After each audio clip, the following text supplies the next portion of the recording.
tu galères quand tu réalises tes fentes ou tout simplement tu veux progresser dans cette fameuse réalisation. J'ai préparé cette petite compile d'éléments essentiels pour la bonne réalisation des fentes.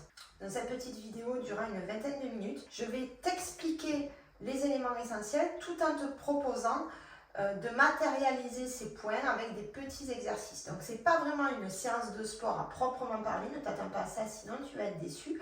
Pour autant, je t'invite à ne pas rester sur le canapé en regardant cette vidéo, mais quand même à te mettre en tenue. Par exemple, tu peux faire ça avant une séance de sport ou un jour où tu es trop fatigué pour faire une vraie séance, mais suffisamment pour te dire, bon allez, j'essaye de bouger un petit peu. Voilà. Je t'invite donc à suivre tous les éléments qui vont te permettre de réussir tes fentes. Allez, c'est parti. Inspire bras au ciel, expire abaisse. Donc sur cette séance flash, on va venir travailler les fentes. On va pas vraiment faire des fentes pendant une demi-heure, mais on va venir travailler tous les aspects qui permettent de réussir les fentes. Dernier, tête d'un côté et tête de l'autre. Je vais vous donner pas mal d'éléments. Après, ce sera à vous de refaire la séance et de refaire également les séances que je vais vous indiquer au fur et à mesure. Vers le sol et vers le plafond. Vers le sol, vers le plafond. Dernier, prendre l'épaule vers l'avant. Donc, dans un premier temps, on va venir travailler, on va commencer sur les orteils et les chevilles. Prendre l'épaule de l'autre côté. Pour les fentes, nous on va les travailler pieds nus, parce que du coup on va venir travailler les aspects qui posent problème. Mais sachez que si vous réalisez vos fentes en chaussures, en basket, c'est plus facile. Mais forcément, ce n'est pas ce que je vous propose dans les cours. De manière à pouvoir travailler également nos points faibles. Et voilà, sachez que si vraiment vous galérez au niveau de vos fentes, si vous êtes en basket, ça sera plus facile pour vous. De l'autre côté, on relâche. Donc, genoux, attention, les genoux ne se touchent pas. De l'autre côté. Super. Demi-pointe à fond et tu relâches. Demi-pointe à fond et tu relâches. Donc là, on est pour l'instant sur les orteils. Pourquoi? Parce que tout simplement, quand on vient se positionner en fente, le pied arrière doit être sur demi-pointe à fond. Donc ici, on vient travailler nos demi-pointes. Pour les demi-pointes à fond, ce qui est également important, c'est d'avoir les orteils longs et étalés et pas en marteau. Ce que j'appelle les orteils en marteau, c'est quand on a l'articulation qui vient fléchir. Donc les orteils bien plats, bien étalés. Donc les séances, toutes les séances mobilité orteils vous sont bénéfiques pour évoluer dans vos fentes. Ici, si je recroqueville mes orteils et si je transponne le sol comme ceci, mon pied a une surface de sustentation, une surface d'équilibre qui est mauvaise. Mon pied n'est pas stable, mon genou ne peut pas être stable, je ne peux pas être stable dans ma fente. Continuez à faire vos demi-pointes pendant ce temps. Donc voilà, donc on doit vraiment avoir les orteils longs, plats, allongés, séparés. Donc ça va être le premier élément pour nos fentes. Super, les derniers. Impeccable. On va venir remonter et maintenant remonter un peu plus haut. On va remonter au niveau des chevilles. Nos chevilles doivent être bien fixes sur nos fentes. Nos chevilles doivent être bien fortes sur nos fentes. Si nos appuis au sol ne sont pas forts, forcément, on ne va pas pouvoir faire de belles fentes et de bonnes fentes. Donc sur nos petites pistes de travail, on va venir travailler également les chevilles et l'équilibre. Donc ici, vous voyez, on est sur un exercice où on travaille l'équilibre, on est sur un pied. Et on vient travailler, hop, nos chevilles avec des petits cercles. Donc voilà, deuxième piste. Sur les séances de mobilité, généralement, je regroupe aussi bien les orteils que les chevilles. Donc sur la même séance, vous viendrez travailler aussi bien vos orteils que vos chevilles. Donc séance mobilité, on se souvient, c'est de bonnes séances pour venir évoluer dans notre pratique de la fente. On relâche. On va venir, hop, se mettre demi-pointe à fond. Et on remet le pied à plat. Demi-pointe à fond et tu remets ton pied à plat. Demi-pointe à fond et à plat. Donc là, je dois être solide quand je mets mes demi-pointes à fond, ma cheville ne doit pas tituber, mes appuis dans le sol doivent être complets. Je ne dois pas tomber non plus. C'est là où vont intervenir les abdos. Donc on va monter un peu plus haut sur nos pistes de travail. Ce sera le dernier. Continue à réaliser les petits exercices pendant ce temps. Et on relâche. Même chose de l'autre côté, demi-pointe à fond et tu remets ton pied à plat. Pendant que tu fais ça, je t'explique autre chose, continue. Même distance pubis-sternum dans la réalisation de la fente. Aussi bien dans la descente que dans la remontée. Donc vous ne faites pas, vous continuez à vous échauffer. On ne doit pas se retrouver à avoir le tronc qui descend ou à l'inverse dans l'autre sens. Ici, ça doit être un bloc. On doit choisir l'inclinaison qui nous convient, mais la garder. Donc si je suis très penchée vers l'avant, quand je descends, je dois continuer à être très penchée vers l'avant. Si je suis droite comme un I, je dois garder ma même distance. On va y revenir sur le droit comme un I. Mais voilà, pour stabiliser, pour être bien solide sur ma posture, c'est les abdos qui vont venir nous aider. Donc, nouvelle piste de travail, des abdos forts pour la réalisation de nos fentes. Continue tes demi-pointes à plat et relâche. Allez, là tu vas faire d'un côté, de l'autre. D'un côté et de l'autre. Essaie de bien garder ton équilibre. Ça tire un peu dans le talon d'Achille quand tu mets ton talon à plat. Mais quand tu réalises ton petit enchaînement avec moi, tu fais attention de garder ta même distance pubis-sternum. Là, on est sur un peu un rythme d'endurance.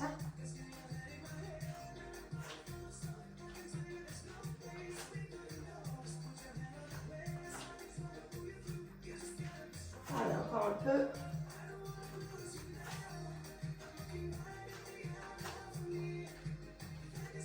Le dernier.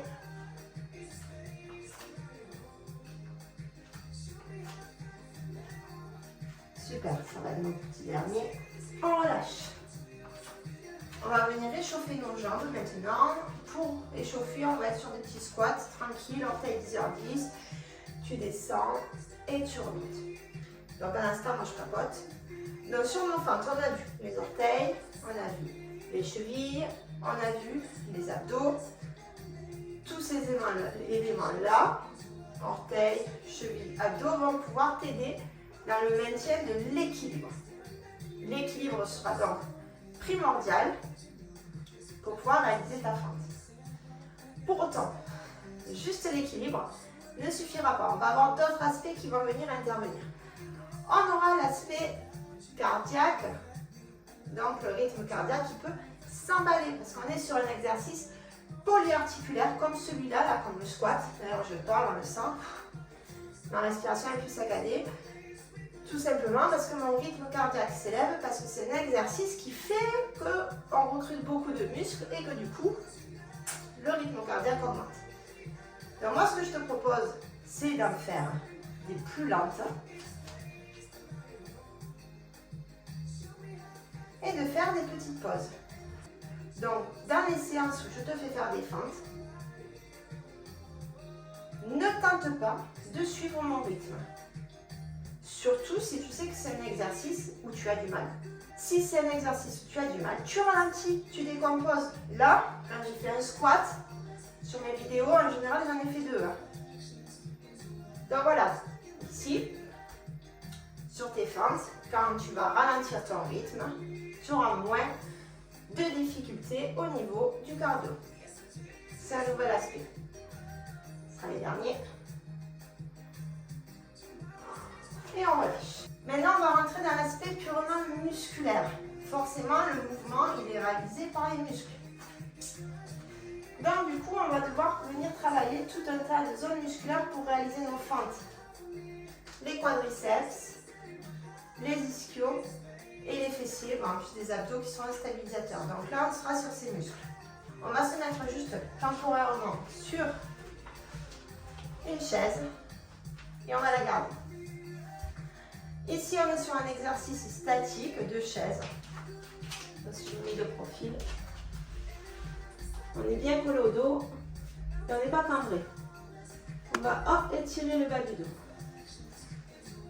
Donc ici sur cette chaise, c'est un bon exercice pour pouvoir en isométrie venir travailler les quadriceps, un petit peu les ischio-fessiers, les genoux, sans avoir le rythme cardiaque qui augmente.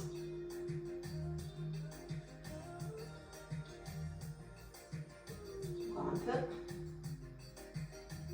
Tout ça pour dire que dans nos fentes, on va avoir besoin de ces muscles pour réaliser les exercices. Tes muscles, s'ils ne sont pas prêts, s'ils n'ont pas l'habitude de beaucoup travailler sur ce genre d'exercice, ça va être dur pour eux. Vu que ça va être dur pour eux, tu vas intervenir sur ton amplitude de mouvement. On reste encore un tout petit peu. Amplitude de mouvement tout simplement parce que plus ta fente sera grande, plus elle sera difficile. C'est les derniers. Et on relâche. Donc l'amplitude du mouvement, on va travailler dessus.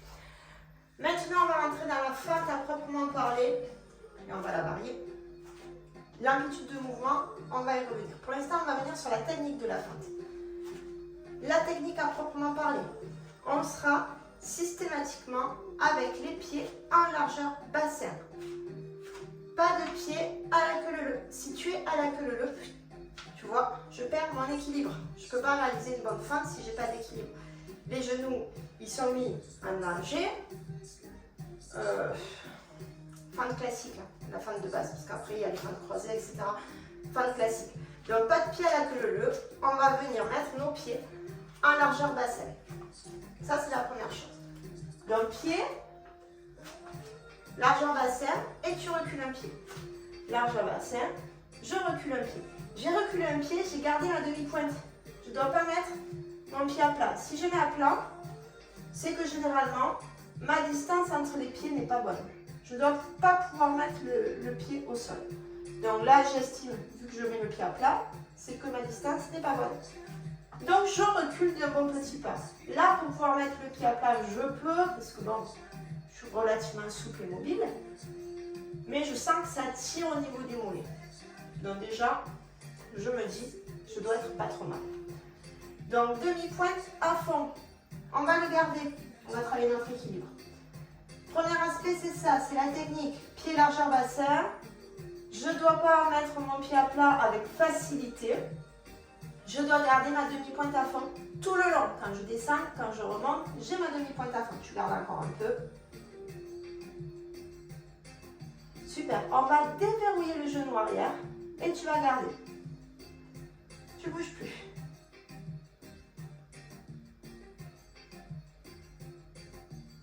Ici, tu n'as pas arrondi le haut de ton corps. Tu restes grandi. C'est chaud.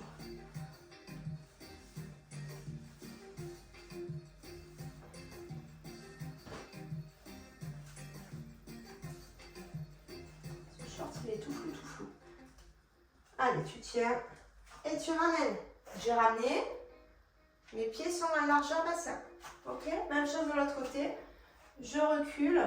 Je peux mettre à facilité, donc je recule un peu plus. Demi-pointe à fond. J'ai mon équilibre, mes pieds à largeur bassin. Je fléchis un petit peu mon genou arrière et je bloque. Je dois pouvoir tenir sans arrondir le haut du dos. Tu tiens. Tu respires calmement. Tu fixes tes orteils dans le sol. Tu déverrouilles ton genou arrière. Je ne suis pas descendue par mon genou de devant. Je suis descendue par mon genou de derrière. Dernier. Et je ramène. Ok, on secoue. On revient de l'autre côté. On est demi-pointe à fond. Hop. On déverrouille. On va descendre plus bas. Alors, j'ai un problème sur mon genou droit, donc c'est pas forcément le mieux. Ma mobilité va être pourrie. Je vais essayer de faire au mieux.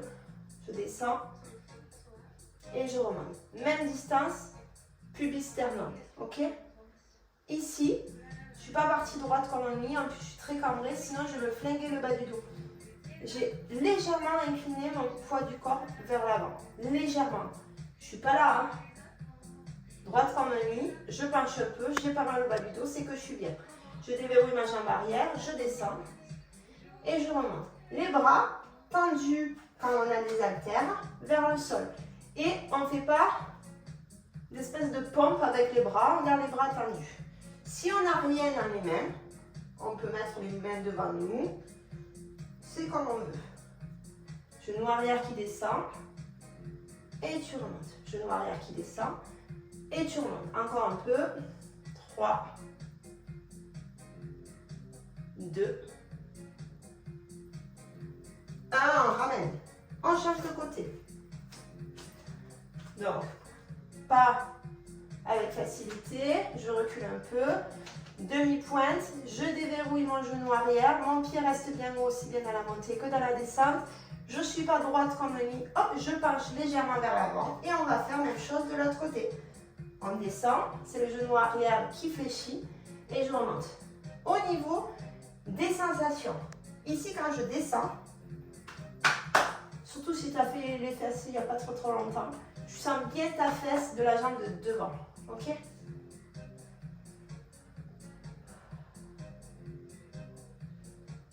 La fesse de la jambe arrière, je la sens quand ici, je contracte mon fessier et je pousse un petit peu dans ma jambe.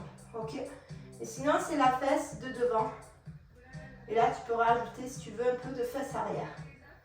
Fesse de devant, fesse arrière. Dans les fentes, n'aie pas peur de te connecter à ton fessier et de le ressentir. Tu as mal aux fesses pendant que tu fais tes fentes. C'est bien. C'est une bonne chose. Dernier. Et on relâche. On relâche, on relâche. Rond bassin. D'un côté, rond bassin. De l'autre. Relâche, relâche. Impec. Donc voilà. On a vu différents aspects. Pour nos fentes, on a vu qu'il fallait travailler les orteils. On a vu qu'il fallait travailler les chevilles. On a vu qu'il fallait engager les abdos pour l'équilibre. Pieds et genoux. Largeur bassin. Tu ne restes pas à droite comme un nid. Tu penches légèrement vers l'avant. En plus, ça va venir faire un peu plus travailler ta fesse de la jambe de devant. Donc, c'est sympa. Ici, tu pourrais. Hein. Et tu vas aussi avoir des difficultés vis-à-vis de ton psoas. C'est-à-dire que moi, là, pour être droite comme un nid, j'ai une petite bascule. Je viens étirer le bas de mon dos. Dès que je fais ça, ça tire. Je suis déjà en étirement psoas. Là, c'est un étirement psoas, ça, ok? Si je penche vers l'avant, mon psoas, il n'est pas étiré.